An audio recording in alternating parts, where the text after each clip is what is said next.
অন্যের কাছে আমি মানুষটা কেমন সেটা জানার কখনোই আমার খুব বেশি আগ্রহ জন্মায়নি, কারণ আমি সবসময় আমার নিজেকেই জানতে চেয়েছি, বুঝতে চেয়েছি, খুঁজতে চেয়েছি।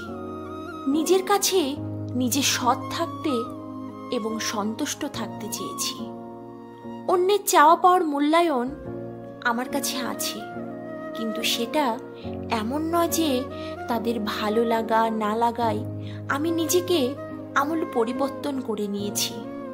এজন্য আমাকে সব সময় শুনতে হয়েছে আমি মানুষ হিসাবে খুব ওপরের সারির কেউ নই, স্বার্থপর কিংবা এরকম আরো অনেক কিছু।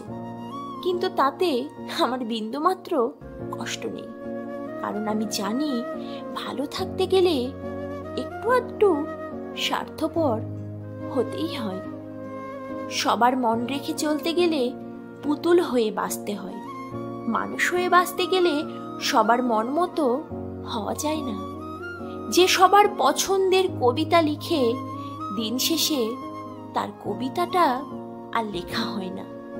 সবার মন রাখতে গিয়ে যে মানুষটা নিজের চাওয়া পাওয়াগুলো বিসর্জন দিয়েছে, দিন শেষে তার কাছে কেউ জানতে চায় না সে কতটা ভালো আছে। সবার আড়ালে তার ইচ্ছের রং ধূসর হয়ে গেলেও অন্য কারো তাতে কিছুই যায় আসে না। অন্যের কাছে ইন্টারেস্টিং মানুষ হয়ে থাকতে হলে নিজের ইন্টারেস্টিং পার্টটা বাদ দিতে হয়।